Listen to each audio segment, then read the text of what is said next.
पहिला रवि लामिछानेको पछाडि हात धोएर लागि परेको यो युवराज पौडेल सफल भन्ने व्यक्ति अहिले नेपाल प्रहरीको 33औं आइजीको मुख्य दावेदार, वरियता क्रमको 1 नम्बरमा रहेका एआइजी दानबहादुर कार्कीको बदनाम गर्न र चरित्र हत्या गर्न फेरि रवि लामिछानेलाई नै जोडेर हात धोएर लागि परिरहेको छ। एउटा कर्तव्यनिष्ठ र राष्ट्रसेवक प्रहरी अधिकारीमाथि आधारविहीन, तथ्यविहीन यसरी सामाजिक सञ्जालमा फोटो नै हालेर बदनाम गर्न पाइन्छ? एआइजी दानबहादुर कार्की किन चुप लागेर बसिरहनु भएको छ? कृपया छिटोभन्दा छिटो कानुनी कारबाही गर्नुहोला। साथीहरू, म यहाँ एआइजी दानबहादुर कार्कीको व्यक्ति भएर बोलेको छैन। मलाई कसैले भिडियो बनाउन पनि भनेको होइन। म एउटा सचेत नेपाली नागरिक हुँ। मलाई यीसँग सम्बन्धित विभिन्न तथ्यहरू थाहा छ। मलाई थाहा भएका तथ्यहरू मैले यहाँ सार्वजनिक गर्न गइरहेको छु।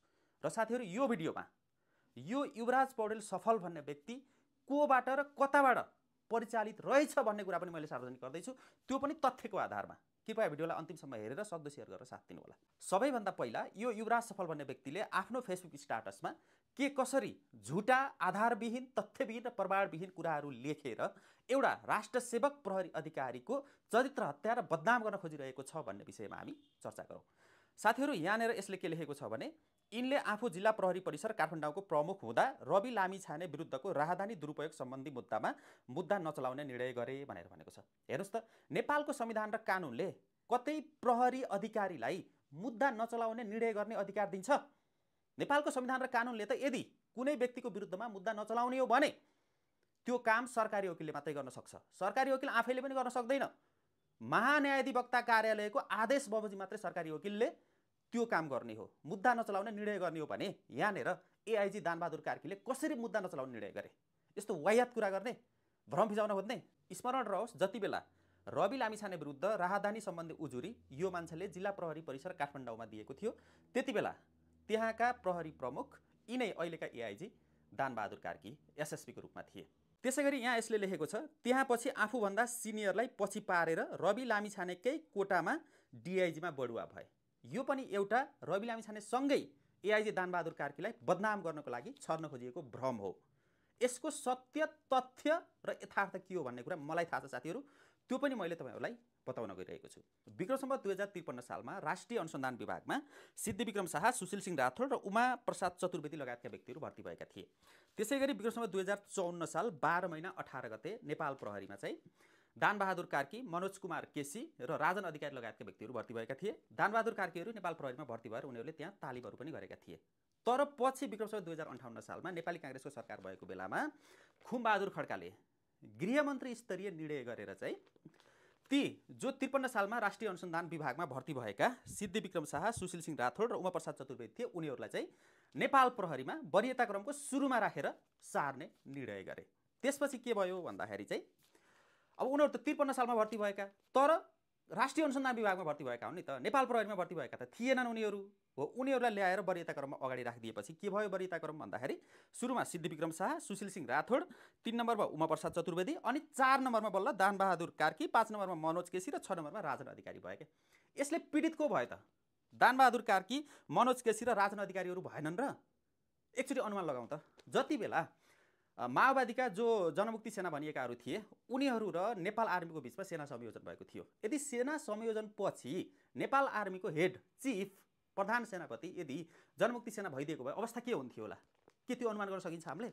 हो, यहाँ त त्यस्तै भइदियो नि त ठ्याक्कै। जो प्रहरीमा 54 सालमा भर्ती भएर प्रहरीको तालिम सालिम सकाएर एसएससीको लागि पुगे उनीहरूलाई चाहिँ पछाडि पारेर जो चाहिँ अफसर खोज्दै पहिला राष्ट्रिय अनुसन्धान विभागमा भर्ती भएर पछि फेरि यता नेपाल प्रहरी अर्थात् जनपथ प्रहरीमा आए, तिनीहरूलाई चाहिँ वरियता क्रमको सुरुमा राख्दा बिचरा पीडित यिनीहरू भएनन्। त्यसैगरी साथीहरू, प्रहरी ऐनमा प्रष्ट रूपमा के लेखेको छ भने जसले पहिला प्रहरीको तालिम लिएको छ वरियता क्रमको सुरुमा त्यही हुनुपर्छ भन्ने कुरा उल्लेख गरिएको छ। हो, यो कुरा चाहिँ रवि लामिछानेले बुझे। त्यति बेला रवि लामिछाने गृहमन्त्री भएका थिए र उनले यो कुरा हुन दिएनन् र डिआइजीमा बढुवा आउँदाखेरि राष्ट्रिय अनुसन्धान आयोगबाट जो खुमबहादुर खड्काको पालामा नेपाल प्रहरी अर्थात् जनपथ प्रहरीमा आएका व्यक्तिहरू थिए, सिद्धिविक्रम शाह लगायतका हो, उनीहरूलाई पछाडि पार्दै जो 54 सालमा भर्ती भएका दानबहादुर कार्की, मनोज केसी र राजन अधिकारीहरू थिए उनीहरूको वरियता क्रम जे छ जस्ताको तस्तै उनले डिआइजीमा बढुवा गरे। अब त्यसको वरियता क्रममा 1 नम्बरमा दानबहादुर कार्की नै थिए। वरियता क्रम अनुसार नै उनी भएका छन्। रवि लामिछानेले तलमाथि केही पनि गरेका छैनन् भने कसरी रवि लामिछानेले गलत गरे, कसरी सिनियरलाई पछि पारेर दानबहादुर कार्की डिआइजी भए त? उनलाई अन्याय भएको थियो, बरु रवि लामिछानेले उनलाई न्याय दिएका हुन्। अनि यस्तो परिप्रेक्ष्यमा खुमबहादुर खड्काले गरेको अन्याय ठिक र दानबहादुर कार्की, मनोज केसी लगायतका जो अन्यायमा परेका थिए तिनीहरूलाई रवि लामिछानेले न्याय दिएको चाहिँ बेठिक भनेर यो मान्छेले भन्छ भने यो व्यक्ति कहाँबाट परिचालित रहेछ भन्ने कुरा प्रष्ट भएन र? यदि त्यस्तो परिस्थितिमा कोही पीडित हुन्थे भने त त्यति बेलै कानुनी रूपमा उजुरी दिन्थे होला नि त, मुद्दा हाल्थे होला नि त, किन चुप लागेर बसे त? यहाँ अहिले कसैले टाउको दुखाएर टाउको फोडेर हुन्छ र? त्यसै गरी यसले यहाँ के लेखेको छ भने 23 र 24 गतेको जेनजी आन्दोलनमा नेपाली सेनाको मुख्यालयमा लुकेर ज्यान बचाए भनेर भ्रम फिजाउँदैछ। हेर्नु साथीहरू, 23 गतेको जेनजी आन्दोलनको बेलामा यी एआइजी दानबहादुर कार्की हेडक्वार्टरमा थिए, मानव स्रोत विभागमा थिए। उनी आर्मीकोमा पनि थिएनन् र उनी यो उपत्यका प्रहरी कार्यालयमा पनि थिएनन्। 23 गते उपत्यका प्रहरी कार्यालयका निमित्त प्रमुख डिआइजी ओम राणाले चाहिँ कमान्ड सम्हालेका थिए। त्यसै गरी हेडक्वार्टरबाट सिद्धविक्रम शाह लगायतकाहरूले कमान्ड सम्हाले र 23 गते त्यो घटना घट्यो। 19 जना निर्दोष जेनजी भाइ बहिनीहरूले कञ्चटमा गोली खाएर मर्नु पर्यो। हो त्यसको राति मन्त्री परिषदले निर्णय गरेर अनि यी एआइजी दानबहादुर कार्कीलाई मानव स्रोत विभागबाट चाहिँ उपत्यका प्रहरी कार्यालय प्रमुखको रूपमा सरुवा गर्ने निर्णय भयो र 24 गतेको बिहान 7 बजे मात्रै उनी त्यहाँ सरुवा भएर गए भने 23 गतेको जिम्मा यिनले कसरी लिन्छन्? त्यसै गरी यहाँ लेखेको छ, आफू मातहत कार्यालयका हतियार लुटिन दिने, प्रहरी जवानको ज्यान जाँदा नि केही नगर्ने सिंहदरबार सर्वोच्च अदालत के भनेको छ? होइन, यसले यहाँ के भनेको छ भने एआइजी दानबहादुर कार्कीले नेपाल प्रहरीलाई गोली चलाउने आदेश दिएन, त्यसकारण यस्तो भएको भन्न खोजेको छ अप्रत्यक्ष रूपमा। हेर्नुहोस् त, 23 गते प्रहरीले गोली चलाएर 19 जनाको मृत्यु हुँदाखेरि त्यो अवस्था पुग्यो, कसरी आक्रोशित भएका थिए जेनजी आन्दोलनकारीहरू। यदि 24 गते पनि प्रहरीले गोली चलाएको भए परिस्थिति कस्तो हुन्थ्यो होला? कति सर्वसाधारण र जेनजीहरू मर्नु पर्थ्यो होला?